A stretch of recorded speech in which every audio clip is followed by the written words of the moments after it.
በስመ አብ ወወልድ ወመንፈስ ቅዱስ አሐዱ አምላክ ብለን የሕፃኑ የቅዱስ ቂርቆስና የእናቱ የኢየሉጣን ታሪክ እንጀምራለን። በዚች በ15 ቀን ሰማዕቱ ሕፃን ቂርቆስ ነው። ታሪኩም እንዲህ ነው። አባቱ ቆዝሞስ እናቱ ኢየሉጣ ይባላሉ። እስክንድሮስ በነገሰ ጊዜ ክርስቲያኖችን እያስካደ ጣዖትን ያስመልካቸው ነበር። ኢየሉጣም ያን ጊዜ ንጉሡን በመፍራት ሕፃን ቂርቆስን ይዛ ከሮም ከተማ ተሰዳ ጠርሴስ በምትባል ሀገር በዚያ ተቀመጠች። የወንጌሉን ቃል በማሰብ ከዚያች ከተማ ቢያሳድዷችሁ ወደ ሌላይቱ ሽሹ፣ እውነት እውነት እላችኋለሁ የሰው ልጅ እስኪመጣ ድረስ የእስራኤልን ከተሞች አይፈጸሙም እንዳለ። የማቴዎስ ወንጌል ምዕራፍ 10 ከቁጥር 23። የንጉሡ ሰራዊቶችም ሲዘዋወሩ እያሉ አገኟትና አንገቷን ይዘው ወደ ንጉሡ አቀረቧት። ንጉሡም ከወዴት መጣሽ አላት። እርሷም አገሬ አንጌቤን ነው፣ አንተን በመፍራት ወደዚያ ተሰደድኩ፣ ስሜ ኢየሉጣ ነው አለችው። አሁንም የሚሻልሽን ምረጪ አላት። መኮንኑም ጽኑ ስቃይን እንድትሰቃይ መስዋዕትን ለአማልክቶቼ አቅርቢ አላት። ኢየሉጣም ዕድሜው 3 ዓመት የሆነ ሕፃን ልጅ አለኝ አለች። እርሷም እርሱን አስመጣው አለችው። መኮንኑም ሕፃን ከሆነስ ያምንልኛል ብሎ ደስ አለውና እንዲያመጡት አዘዘ። ሕፃን ቂርቆስን ይዘው ወደ መኮንኑ ወሰዱት። ደስ የምትል ሕፃን ሰላምታ ይገባሃል አለው። ቂርቆስም እኔ ደስተኛ ነኝ፣ ለአንተ ግን ደስታ የለህም፣ እግዚአብሔር ለዝንጎዎች ደስታ የላቸውም ብሏልና አለው። መኮንኑም እጅግ ተቆጣና ስምህ ማን ነው አለው። ሕፃኑ ቅዱስ ቂርቆስም ስሜ ክርስቲያን ነው፣ እናቴ የሰየመችኝ ቂርቆስ ነው አለው። መኮንኑም ቂርቆስን ለአማልክት ሰዋ፣ ስታድግ እሾምሃለሁ አለው። ቂርቆስም የሰይጣን መልእክተኛ ከኔ ራቅ አለው። መኮንኑም ተቆጣ። ደሙ እንደ ውሃ እስከሚፈስ ድረስ ቆዳውን እንዲገፉት አዘዘ። ገፈፉትም። ኢየሉጣም የልጇን ትዕግስት ባየች ጊዜ እግዚአብሔርን አመሰገነችው። መኮንኑ ጨውና ሰናፍጭ እንዲከተትባቸው አዘዘ። እንደታዘዙም አደረጉባቸው። ቂርቆስም እንደ ማርና ስኳር ጣፈጠን አለ። እነሆ እኔ እንደ በጎች በተኩላዎች መካከል እልካችኋለሁ። እንግዲህ እንደ እባብ ብልሆች፣ እንደ ርግብ የዋሆች ሁኑ። ከክፉዎች ሰዎች ተጠበቁ፣ ወደ አደባባዮች አሳልፈው ይሰጧችኋልና በምኵራቦቻቸው ይገርፏችኋልና እንዳለ ማቴዎስ ምዕራፍ 10 ከቁጥር 16። መኮንኑም ቢያፍር የቂርቆስን ምላስ አስቆረጠው። ዳግመኛም በትልቅ ጋን ውሃ ፍልተው ቂርቆስና ኢየሉጣን እንዲጨምሯቸው አዘዘ። ኢየሉጣም አይታ ፈራች። ቂርቆስም ወደ እግዚአብሔር ጸለየላት። አምላካዊ ኃይል አደረባትና ከልጇ ጋር ወደ ጋኑ ገባች። የጋኑም ውሃ ሲፈላ እንደ መብረቅ ነጎድጓድ ነበረ። መልአኩ ቅዱስ ገብርኤል ፈጥኖ ደረሰና እንደ ውርጭ ቀዝቃዛ አደረገው። ምንም ሳይነካቸው በሕይወት ወጡ። በራሳችን ላይ ሰውን አስጫንክ፣ በእሳትና በውሃ መካከል አሳለፍከን፣ ወደ ዕረፍትም አወጣህን እንዳለ ቅዱስ ዳዊት መዝሙር 65 ከቁጥር 12። ዳግመኛ ራሳቸውን ቆዳቸውን እንዲገፏቸው የእሳት ፍምን እንዲደረግባቸው ችንካርንም አሰርቶ ቂርቆስን ከትከሻ እስከ ተረከዙ ድረስ ቸነከሩት። ኢየሉጣንም ጡቷን ቸንክረዋታል። መልአኩ እንዲሁ መጥቶ አዳናቸው። ለእስክንድሮስም ማሸነፍ ተሳነው። በሰይፍ ቸብቸቧቸውን አስቆረጠ።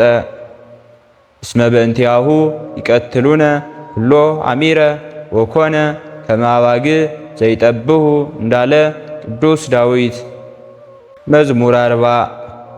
ያን ጊዜ መድኃኒታችን ክርስቶስ ከአእላፍ መላእክት ጋር ወረደና ቅዱስ ቂርቆስንም የምትሻውን ለምነኝ አለው። ክቡር ሞቱ ለጻድቅ በቅድመ እግዚአብሔር እንዳለ ቅዱስ ዳዊት መዝሙር 115 ከቁጥር 5። ቂርቆስም ስሜን ለሚጠሩ መታሰቢያዬን ለሚያደርግ የፈለገውን ስጠው አለው። መድኃኒታችን ኢየሱስ ክርስቶስም የለመንከኝን እሰጥሃለሁ፣ ያንተ ጽላት ባለበት ቦታ ረሃብ፣ ቸነፈር፣ ድርቅ፣ መቅሰፍት አይኖርም አለ። በቃል ኪዳንህ ይድናሉና አንተም በቀኝ ትኖራለህ አለ። ደግሞም ሥጋህንም ኤልያስ ባረገበት ሰረገላ አሳርገዋለሁ አለው። እግዚአብሔር ይሬየኒ ወአልቦ ዘይሃጣኒ ውስተ ብኤር ስዑር ህየ ያሃድረኒ እንዳለ መዝሙረኛው ዳዊት መዝሙር 22። ቂርቆስም ደስ ተሰኘ። ከዚህ በኋላ በሌሊት እኩሌታ ከእናቱ ጋር አንገቱ ተቆርጦ ነፍሶቻቸው በክብር አረጉ። ጸሎታቸውና በረከታቸው አማላጅነታቸው ከእኛ ጋር ትሁን። በሁለተኛነት የምናከብረው በዓላችንም ቅዱስ ሚናስ ነው። ታሪኩም እንዲህ ነው። የአባቱ ስም አውክስዮስ ይባላል። አገረ ገዢ ነበር። ልጅም አልነበራቸውም። ሚስቱም ከእመቤታችን ከቅድስት ድንግል ማርያም ቤተ ክርስቲያን ገብታ የተባረከ ልጅ ይሰጣት ዘንድ ከማርያም ስዕል ፊት ቁማ አለቀሰች። ከዚህ በኋላ እግዚአብሔር ልመናዋን ሰምቶ ይህን የተባረከ ልጅ ሰጣት። የእመቤታችን ስዕልም በሰው አንደበት ሚናስ ብላ ተናግራ ሰየመችው። እናትና አባቱም ሚናስ ብለው ሰየሙት። ባደገ ጊዜም የቤተ ክርስቲያንን ትምህርት አስተማሩት። 12 ዓመትም ሲሆነው እናትና አባቱ አረፉ። ሚናስም ብቻውን ቀረ። ሚናስንም በአባቱ ፈንታ አነገሱት። ዲዮቅልጥያኖስም በካደ ጊዜ ሁሉንም ሰዎች ጣዖታትን እንዲያመልኩ አዘዛቸው። ብዙዎችም በክርስቶስ ስም በሰማዕትነት ሞቱ። በዚያንም ጊዜ ሚናስ ሹመቱን ትቶ ገዳም ገባ። ስለ ስሜም ቤትን ወይም ወንድሞችን ወይም እህቶችን ወይም አባትን ደግሞም ወይም እናትን ወይም ሚስትን ወይም ልጆችን ወይም ርስትን የተወ ሁሉ 100 እጥፍ ዋጋ ያገኛል ያለውን የወንጌል ቃል በማሰብ የማቴዎስ ወንጌል ምዕራፍ 19 ከቁጥር 29። ብፁዓን ለይሰደዱ በእንተ ጽድቅ እስመ ሎሙ ይእቲ መንግሥተ ሰማያት፣ ስለ ጽድቅ የሚሰደዱ ብፁዓን ናቸው መንግሥተ ሰማያት የእነርሱ ናትና እንዳለ የማቴዎስ ወንጌል ምዕራፍ 5 ከቁጥር 10። ታላቅ ተጋድሎን እየተጋደለ ብዙ ዘመናትን ኖረ። በአንዲት ዕለትም ሰማይ ተከፍቶ ሰማዕታትን የብርሃን አክሊሎችን ሲያቀዳጇቸው አየ። ሊቀ ዲያቆናት ቀዳሜ ሰማዕት ቅዱስ እስጢፋኖስ 7ቱ ሰማያት ተከፍተው የሥላሴን አንድነትና ሦስትነት በመንፈስ ቅዱስ እንዳየ፣ በእስጢፋኖስም ላይ መንፈስ ቅዱስ መላ። ወደ ሰማይም ተመለከተ። የእግዚአብሔርን ክብር ኢየሱስንም በእግዚአብሔር በቀኝ ቆሞ አየ። እነሆ ሰማይ ተከፍቶ የሰው ልጅም በእግዚአብሔር ቀኝ ቆሞ አያለሁ እንዳለ ግብረ ሐዋርያት ምዕራፍ 7 ከቁጥር 55። በጌታችን በኢየሱስ ክርስቶስም ታመነ። ዲዮቅልጥያኖስም አባባለው፣ ባልሰማውም ጊዜ ጽኑ ስቃይን ማሰቃየው። እኔ ፈጽሜ ግዳጄን ጨርሻለሁ፣ የማርፍበት ዕድሜም ደርሷል። መልካሙን ገድል ተጋድያለሁ፣ ሩጫዬንም ጨርሻለሁ፣ ሃይማኖቴንም ጠብቄያለሁ። እንግዲህስ የጽድቅ አክሊል ይቆየልኝ እንዳለ ቅዱስ ጳውሎስ በሁለተኛ ጢሞቴዎስ ምዕራፍ 4 ከቁጥር 7። ራሱንም አስቆረጠው፣ የሰማዕትነትን አክሊል ተቀበለ። የቅዱስ ሚናስንም ሥጋ ወደ እሳት አስጣለው፣ እሳትም አልነካውም ነበር። ቅዱሳንም የሚናስን ሥጋ በክቡር ገነዙት። የስደቱ ወራት እስኪያልፍ ድረስ በአማረ ቦታ ኖሩት። በዚያም ወራት የቀሩት ሰዎች ወሰዱት። 5ቱ ሀገሮች ሲዘምቱ የቅዱስ ሚናስን ሥጋ ይረዳቸው ዘንድ በመርከብ ከባሕር ይዘውት ገቡ። በመርከብ ውስጥም ሳሉ ፊታቸው እንደ ከይሲ አንገታቸው እንደ ግመል ያሉ አውሬዎች ከባሕር ወጡና የቅዱስ ሚናስን ሥጋ ይበሉት አንገታቸውን ዘረጉ። ከቅዱስ ሚናስ ሥጋ እሳት ወጥታ አቃጥላቸዋለች። ወደ እስክንድሪያ አገርም ደርሰው ሲመለሱ የቅዱስ ሚናስን ሥጋ በግመል ጭነው ሊወስዱ ግመሉም አልነሳም አለ።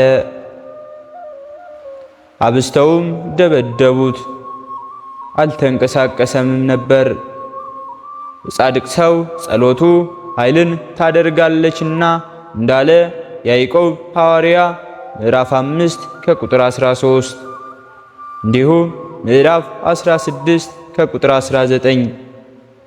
ሕዝቡም ያን ቦታ እግዚአብሔር የፈቀደለት መሆኑን አወቁ። በዚያም ቀበሩት። ጌታችን በበግ እስከ ተገለጠ ድረስ ብዙ ዘመናትን በዚያ ቦታ ኖረ። ይህም ቤተ ክርስቲያን በሰኔ 15 ቀን ተጽፏል። የቅዱስ ሚናስ ጸሎቱና በረከቱ አማላጅነቱ ከሁላችን ጋር ትሁን። ሕሊናችን በማሰባሰብ አባታችን ሆይ እንበል። አባታችን ሆይ በሰማያት የምትኖር፣ ስምህ ይቀደስ፣ መንግሥትህ ትምጣ፣ ፈቃድህ በሰማይ እንደሆነች እንዲሁም በምድር ላይ ትሁን። የዕለት እንጀራችንን ስጠን ዛሬ፣ በደላችንንም ይቅር በለን እኛም የበደልነውን ይቅር እንደምንል፣ አቤቱ ወደ ፈተናም አታግባን ከክፉ ሁሉ አድነን እንጂ መንግሥት ያንተ ናትና ኃይል፣ ክብር፣ ምስጋና ለዘላለሙ አሜን። እመቤታችን ቅድስት ድንግል ማርያም ሆይ በመልአኩ በቅዱስ ገብርኤል ሰላምታ ሰላም እንልሻለን። በሐሳብሽ ድንግል ነሽ፣ በሥጋሽም ድንግል ነሽ። አሸናፊ እግዚአብሔር እናት ሆይ ሰላምታ ላንቺ ይገባሻል። ከሴቶች ሁሉ ተለይተሽ አንቺ የተባረክሽ ነሽ፣ የማኅፀንሽን ፍሬ የተባረከ ነው። ጸጋን የተመላሽ ቅድስት ሆይ ደስ ይበልሽ፣ ልዑል እግዚአብሔር ካንቺ ጋር ነውና ከተወደደው ልጅሽ ከጌታችን ከመድኃኒታችን ከኢየሱስ ክርስቶስ ዘንድ ይቅርታውንና ምሕረቱን ለምኝልን ኃጢአታችንንም ያሰርይልን ዘንድ ለዘላለሙ አሜን። ስለነበረን ጊዜ ሁሉ የአምላካችን የልዑል እግዚአብሔር ስሙ ዛሬም ዘወትርም የተመሰገነ ይሁን። አነሳስቶ ላስጀመረን አስጀምሮ ላስፈጸመን ለልዑል እግዚአብሔር ምስጋና ይሁን። ከዚህ በላይ እንድንሰራ አገልግሎቱ በሰፊው ይሰጥ ዘንድ በሀገር ውስጥም በሀገር ውጭም ያላችሁ ይህንን መንፈሳዊ ቻናል ላይክ፣ ሰብስክራይብ፣ ሼር በማድረግ ድጋፋችሁን ታሳዩን ዘንድ በትህትና እንጠይቃለን። ያላችሁን ሐሳብ አስተያየት በኮሜንታችን ስር ላይ አስቀምጡልን። ወስብሐት ለእግዚአብሔር ወለወላዲቱ ድንግል ወለመስቀሉ ክቡር። ይቆየን።